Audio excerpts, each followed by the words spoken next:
aí mais resinosa e terrosa na tua cerveja, ok? Vamos falar agora, né? A gente falou da fervura, falamos ali do início e do final da fervura. Vamos falar agora do Whirlpool, né? Benefícios e considerações sobre o que acontece aí na lupulagem de Whirlpool. Como é que é a lupulagem de Whirlpool?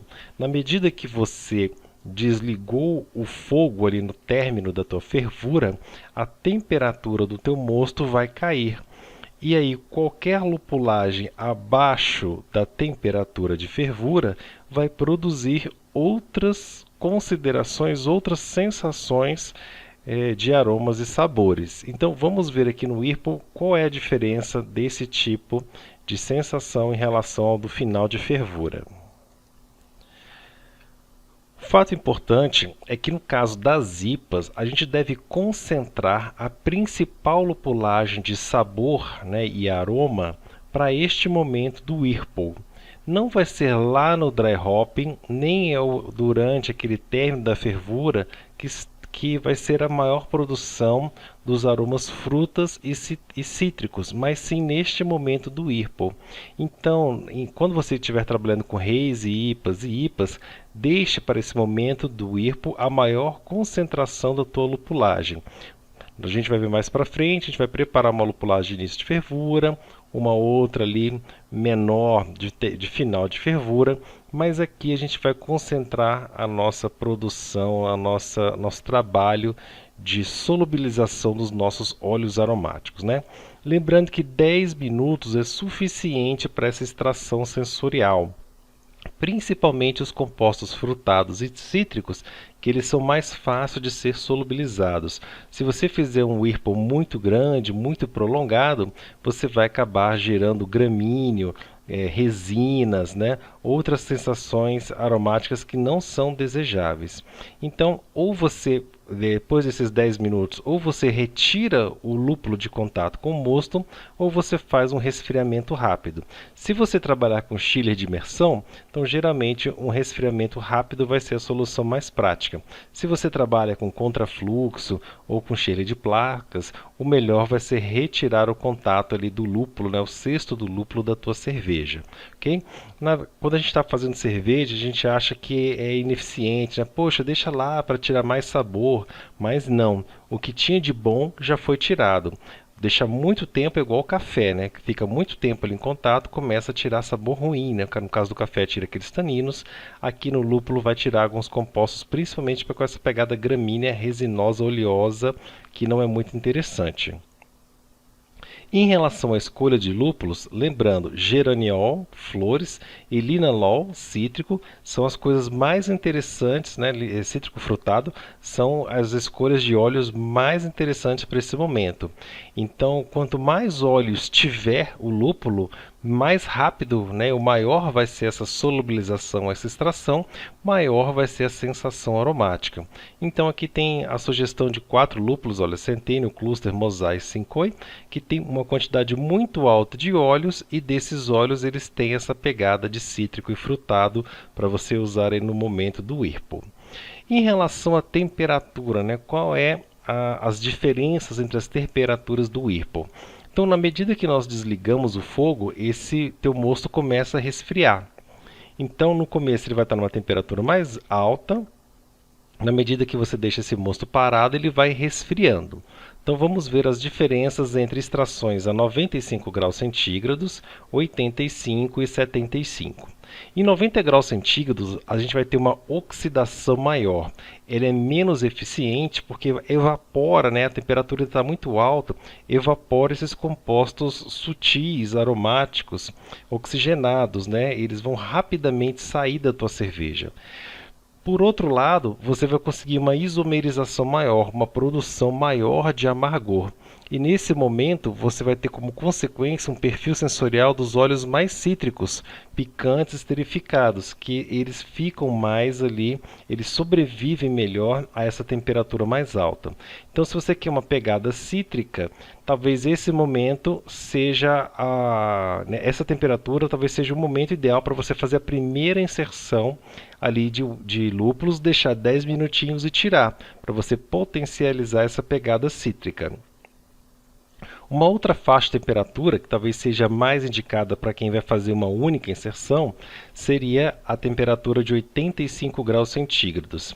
Essa é a temperatura mais eficiente, a gente tem a melhor relação extração e retenção de óleos, né? Aqui os óleos extrai tudo, mas eles evaporam muito, e aqui a gente vai ver que extrai pouco. E aqui a gente tem essa relação boa entre extração e retenção. Aqui ainda vai ter uma isomerização moderada, né? Aqui a gente tem mais isomerização, aqui tem uma isomerização moderada, mas o perfil sensorial que a gente consegue tirar nessa temperatura tem uma pegada mais de floral e herbal, que é desejado para IPA. Então, se você quiser fazer duas inserções, você pode fazer uma inicial aqui em 95, depois tira, e outra aqui em 85 graus centígrados, deixa 10 minutos e tira também, beleza? Se você resfriar demais, você vai ter uma perda muito grande, né? A extração vai ser pouco eficiente, a temperatura já não vai ser suficiente para retirar esses óleos, para quebrar esses óleos. Você também vai ter pouca isomerização e a pegada que você vai ter vai ser mais de madeira, que é um perfil sensorial indesejado aí para IPA.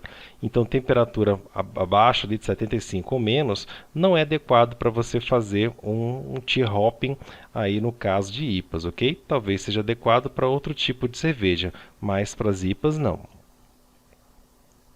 Algumas considerações aí finais sobre o Whirlpool, né? O Whirlpool ainda você está possibilitando a geração de DMS. E nessas cervejas que são muito lupuladas, o DMS fica ainda mais evidente.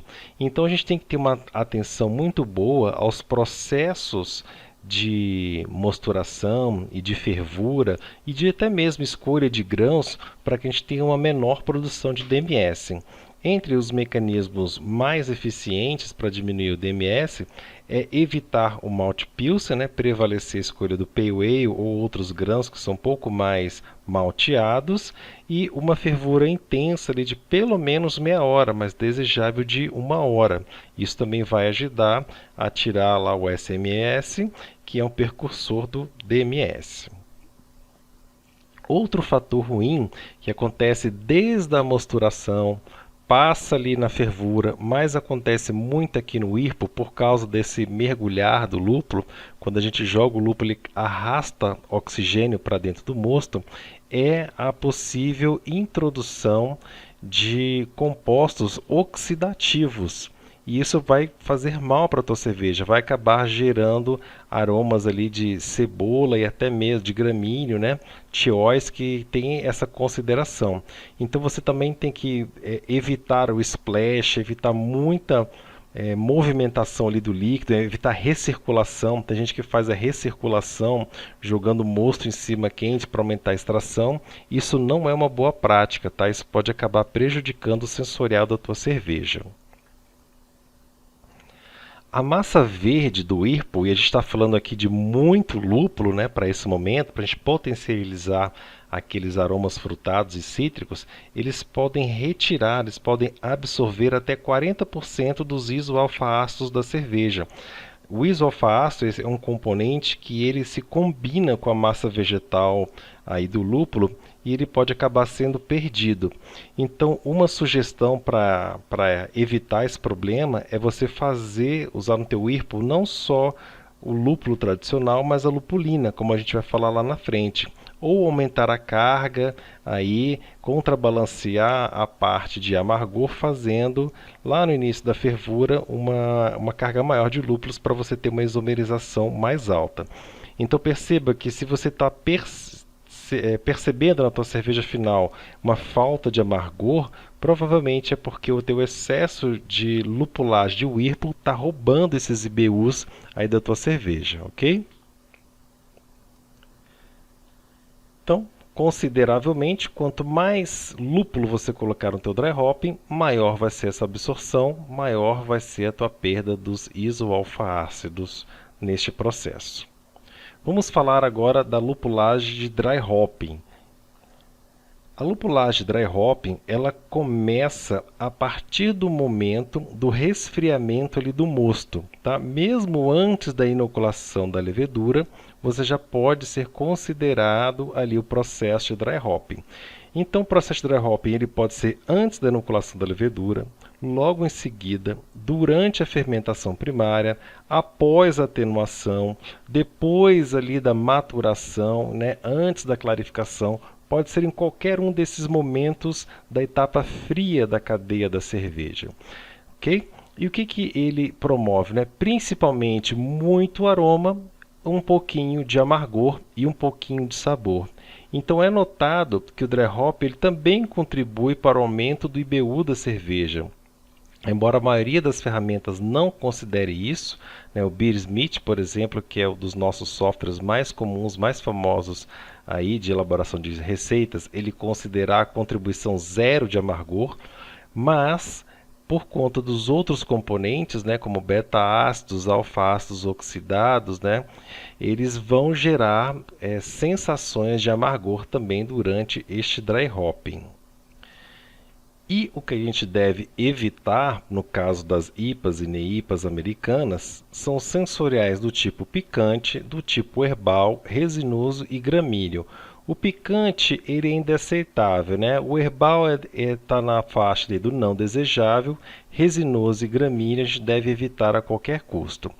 Então, um dry hopping durante a fermentação, pelo menos parte, se você coloca parte do teu quantitativo de lúpulo durante a etapa ativa da levedura, a gente vai ver logo na frente que a levedura ela vai agir para diminuir esses compostos aromáticos. Isso vai te ajudar.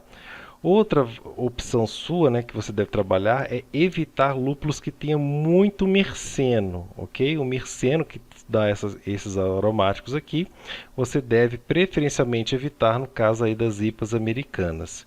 E aí também você não deve exagerar na quantidade de lúpulo que você faz no dry hopping. Hoje, né, tanto os estudos científicos como a boa prática diz que a lupulagem de Whirlpool ela é mais vantajosa para você tirar essas notas frutadas e cítricas do que o próprio dry hopping.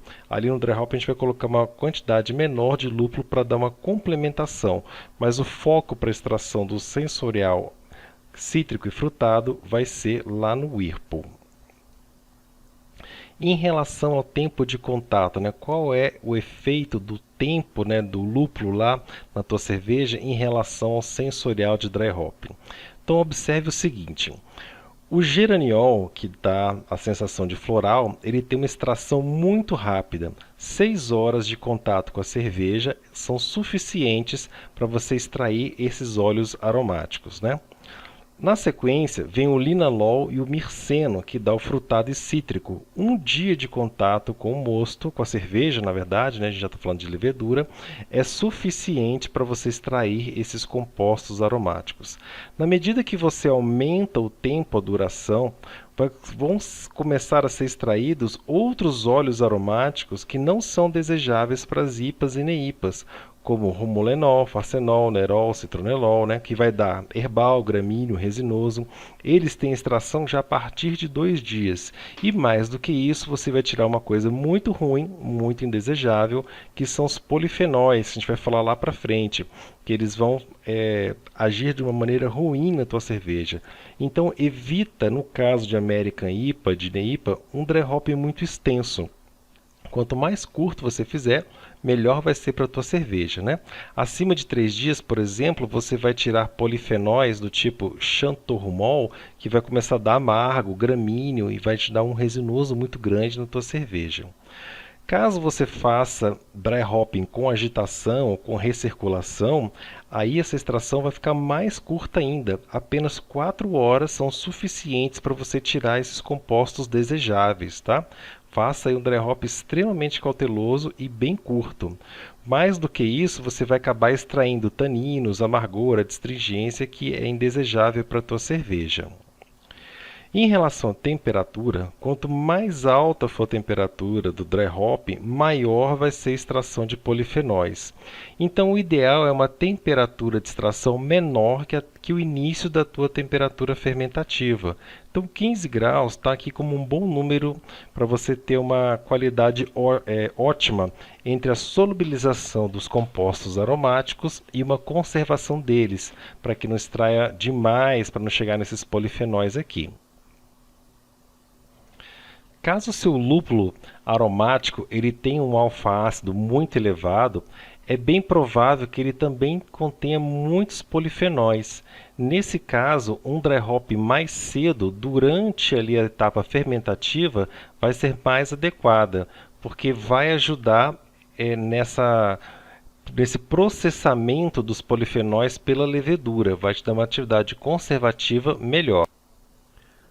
Por último, mas não menos importante, caso você tenha um problema na tua cerveja de geração de muitos polifenóis, o uso daquele afinante, o PVPP, pode te ajudar a retirar ou a diminuir a quantidade de polifenóis em suspensão.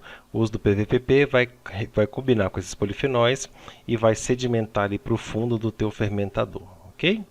Vamos agora mais algumas dicas gerais aí sobre dry hopping.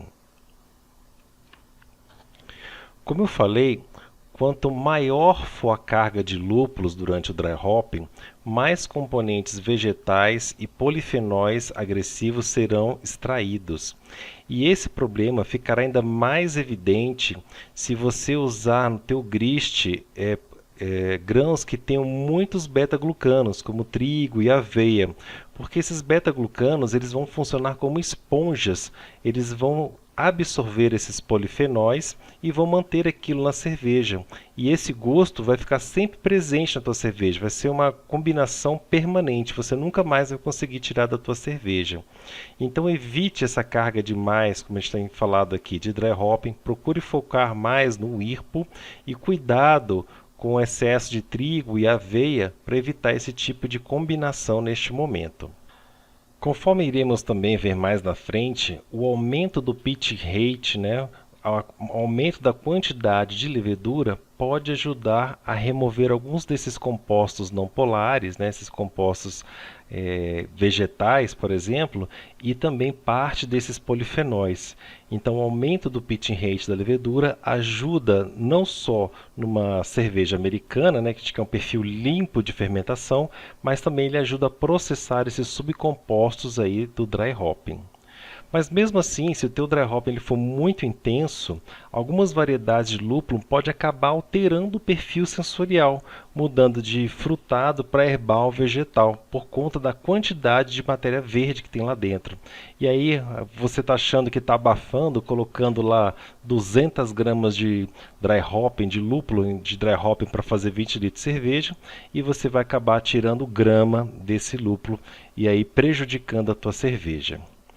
Outra grande vantagem do processo cervejeiro é dividir o dry hopping em estágios. Na medida que você faz lá 2 ou 3 estágios, a qualidade da extração ela é melhor do que você fazer um dry hopping único.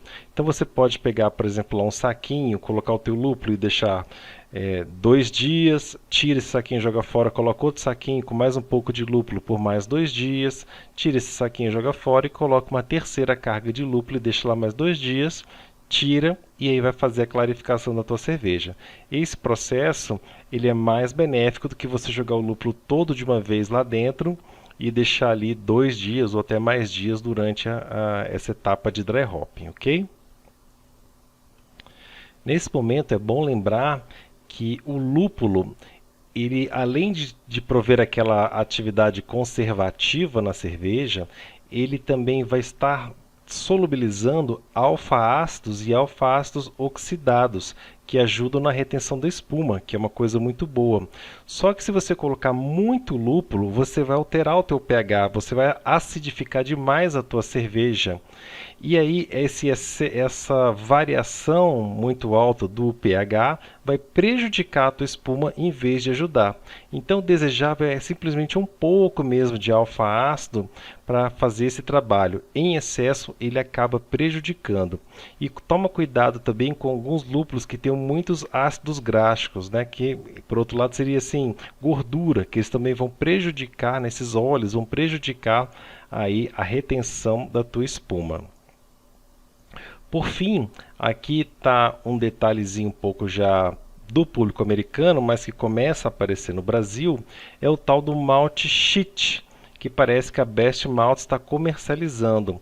Esse aqui é um tipo diferente de grão, que ele produz um grão, uma malteação similar à do Pilsen, mas é um outro tipo de grão, assim como é o Marisotter, e esse grão ele pode também ajudar na retenção da espuma e na estabilidade da tua cerveja, diminuindo inclusive a tua turbidez da cerveja. Tem várias experiências lá fora utilizando de 20 a 50% desse grão, com efeitos benéficos para a cerveja. Então não sei ainda como está a divulgação desse malte hoje aqui no Brasil, mas bem provável que no futuro a gente tenha mais acesso a esse tipo de tecnologia, né, para nos ajudar aí na elaboração das nossas cervejas. Ok, a gente falou bastante ali sobre os polifenóis que eles podem prejudicar, né, a nossa cerveja, eles têm ações ruins. Então quais são os lúpulos que têm mais polifenóis? Então aqui a gente tem uma tabela ó, de cima para baixo com a relação de lúpulos que têm mais polifenóis, que são mais problemáticos. Graças a Deus, quando a gente olha por aqui, ó, a maioria não são lúpulos americanos. Começa a aparecer um lúpulo americano aqui, ó, um Cascade, né, aparece aqui, cadê que mais? É um Nugget, né? Os outros são lúpulos europeus que normalmente a gente não tem o costume de usar eles para dry hopping, com exceção do Cascade. Então, né, como sugestão, não utilize o Cascade para dry hopping, deixa ele para outros momentos aí na tua cerveja para evitar esses polifenóis na tua cerveja. Ou, se você trabalha com Cascade e não tem problema, maravilha, mas se você está tendo problema na tua cerveja de polifenóis, verifique se a causa, por exemplo, não é um Cascade que você está usando aí no dry hopping, ou um outro lúpulo desse. Entendeu aí, né? As 3 análises que nós conseguimos fazer em cima de um dado. Geralmente, quanto os lúpulos que têm alfa-ácido mais alto, tem mais polifenóis. Mas tem alguns aqui que tem um alfa-ácido bem baixinho e também tem polifenóis em uma quantidade bem alta. Aqui é uma dica, né? Uma dica sobre a parte de dry hopping. O que acontece quando a gente joga o lúpulo solto? O lúpulo solto ele vai cair sobre a superfície da cerveja, seco. Ele vai passar ali um momento de hidratação, né, com a cerveja, ele vai hidratar. E na medida que ele hidrata, ele aumenta a densidade e aí ele vai cair, ele vai sedimentar, né? A densidade do lúpulo é maior que a densidade da cerveja, principalmente em temperatura mais elevada, e faz essa queda muito rápido. Se essa queda for muito rápida, a gente vai perder a eficiência do lúpulo. Então, o melhor é que essa queda seja uma queda devagar. Se a gente não consegue manter o lúpulo em suspensão, ali preso numa cordinha, o ideal é que essa queda seja devagar. E como é que a gente pode fazer de maneira prática e rápida para essa queda ser devagar? É simplesmente diminuir o tamanho da partícula do lúpulo. Em vez da gente jogar ele em pellet, a gente deve esmagar, a gente deve quebrar esses pellets, transformando ele ali num pozinho, e a gente vai polvilhar esse pozinho sobre a superfície da nossa cerveja. Esse aumento também da área de contato também vai aumentar a eficiência da tua extração, vai melhorar a qualidade da extração, além de fazer uma queda bem mais lenta aí do teu lúpulo, né? Vai fazer aí uma extração mais eficiente. Para a gente esmagar isso daí tem várias formas. Se o teu saquinho, por exemplo, ele está cheio de nitrogênio, daquele saquinho cheio de nitrogênio, vai ser difícil você apertar com a mão e conseguir quebrar, ou pegar um rolo ali daquilo lá e quebrar. Da mesma forma, se ele estiver embalado a vácuo, você também vai ter muito problema ali para conseguir quebrar. Se estiver embalado a vácuo, vai ser um pouquinho mais fácil você pegar um desses martelos de carne e ir batendo ali devagarzinho, que você vai quebrando ele. Mas se o teu saco estiver cheio de nitrogênio, você vai ter que, no mínimo, tirar aquele ar. Então, eu te aconselho o seguinte: você pode pegar uma agulha, faz um furinho no saco, tira o ar lá de dentro, pega esse martelo de carne e vai batendo devagarzinho ali com aquela superfície lisa. Não bata com aquela superfície que parece que tem dentes, assim, que tem pontos. Senão você vai acabar rasgando o teu saquinho aí de lúpulo, tá? Coloca ele sobre uma superfície, vai dando as batidinhas, virando, balançando. Gasta ali uns 5, 10 minutinhos que você vai conseguir pulverizar. Eu achei, dos métodos que eu tentei, esse daí foi o mais fácil de eu conseguir fazer esse tipo de coisa. Outra tentativa que você pode fazer também é o seguinte: pegar aí um recipiente que esteja bastante limpo, né? Você coloca o lúpulo lá dentro, coloca um pouco de água esterilizada, logicamente, deixa hidratar. Depois que ele hidratou, que ele amoleceu, aí você vai pegar alguma coisa, uma colher esterilizada, sanitizada, alguma coisa assim, e vai quebrando o teu lúpulo, transformando numa pasta. E isso você também você consegue fazer uma maçaroca ali de lúpulo que ajuda também nisso daí. Só que eu acho que molhando o lúpulo, você vai ter uma queda, né, mais rápida do que se você jogar ele seco na superfície da cerveja. Jogando seco, acho que você tem uma eficiência melhor para fazer a extração do dry hopping. Em relação à quantidade de lúpulo, né, quanto que a gente tem que colocar? 200 gramas, 300 gramas, meio quilo para 20 litros, né? De jeito nenhum, né? Os diversos artigos científicos indicam que na faixa ali de 4 gramas por litro, né?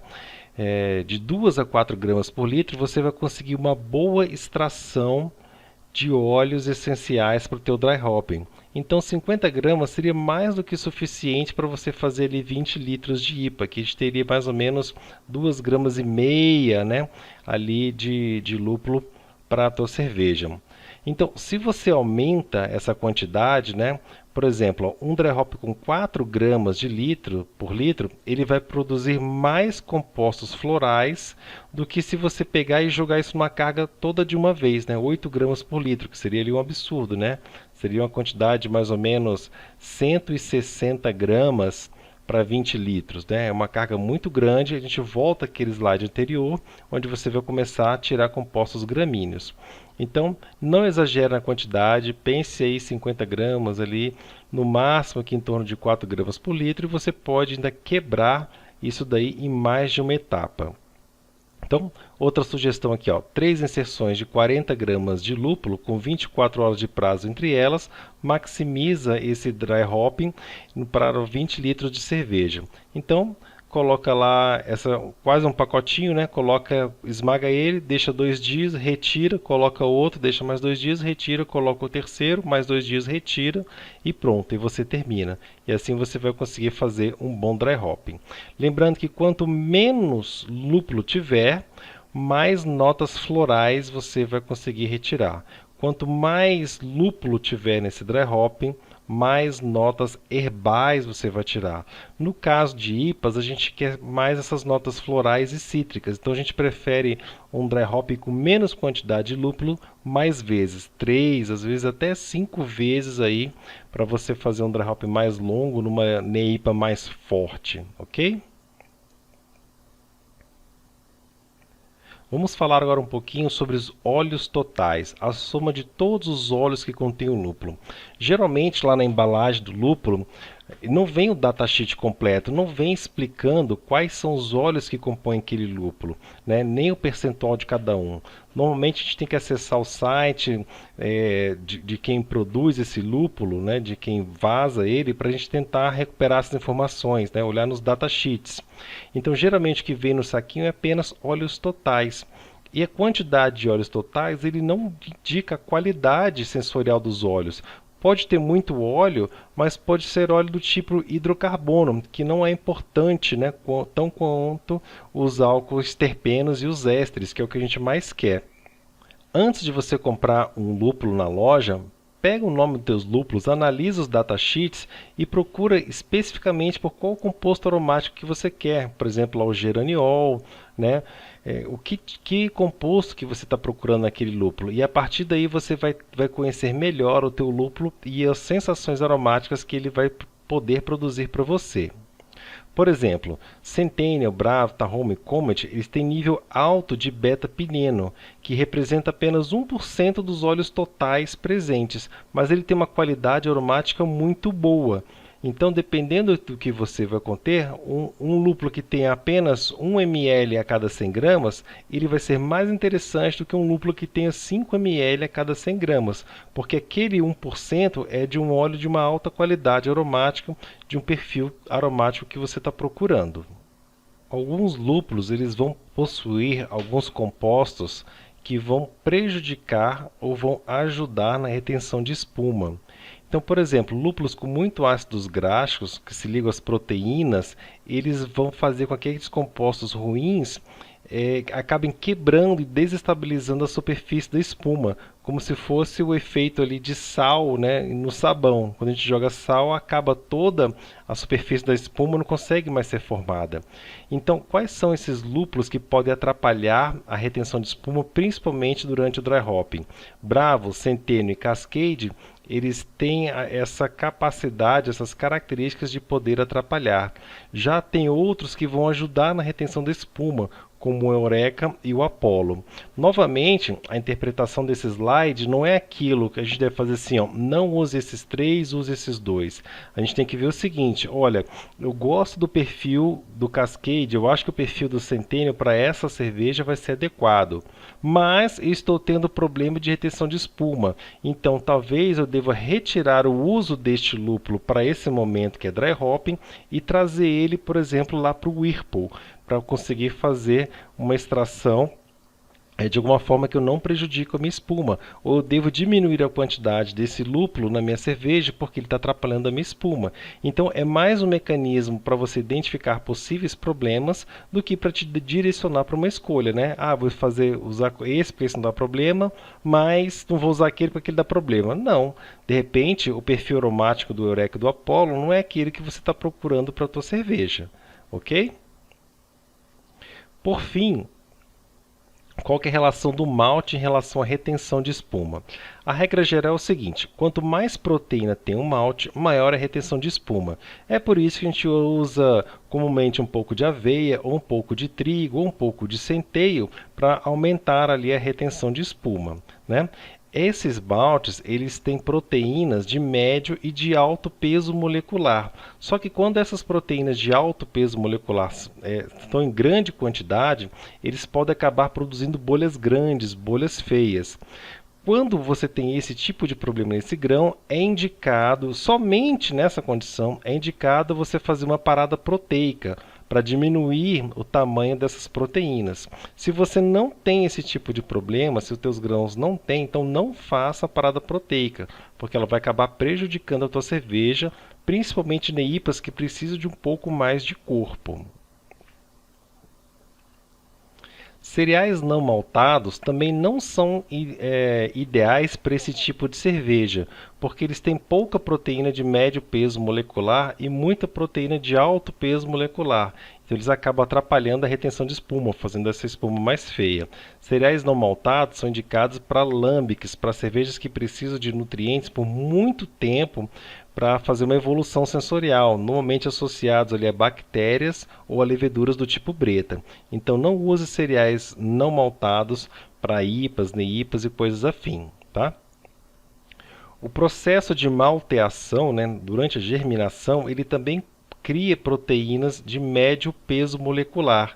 E aí você pode olhar ali um dos parâmetros técnicos do malte, chamado índice de Cobalt, para ver se esse malte ele tem muita proteína ou se ele tem pouca proteína, e aí sim saber fazer uma boa escolha para o teu grist. Então, por exemplo, se esse índice Cobalt for menor do que 40%, por exemplo, ele 36%, significa que ele é pouco modificado. Se ele é pouco modificado, ele tem muita proteína de alto peso molecular e ele vai atrapalhar a tua espuma. Se esse índice Cobalt está ali 40 ou mais do que 40, né, até 46, 44, significa que ele foi muito modificado e ele, consequentemente, tem pouquíssima proteína de alto peso molecular e aí ele não vai dar problema aí de espuma ruim, tá? E também, novamente, o malte Shield, né? Que, como eu falei lá da Best Malt, ele pode ajudar na retenção de espuma. Você pode usar ele de 10 a 30% do grist. Comparativamente, também temos o Carafon, que ele também ajuda ali em alguma coisa na retenção de espuma, mas não tanto como o malte Shield, tá? Esse malte ele foi testado lá nos Estados Unidos, ele promoveu uma significância muito grande em relação à retenção de espuma, ok?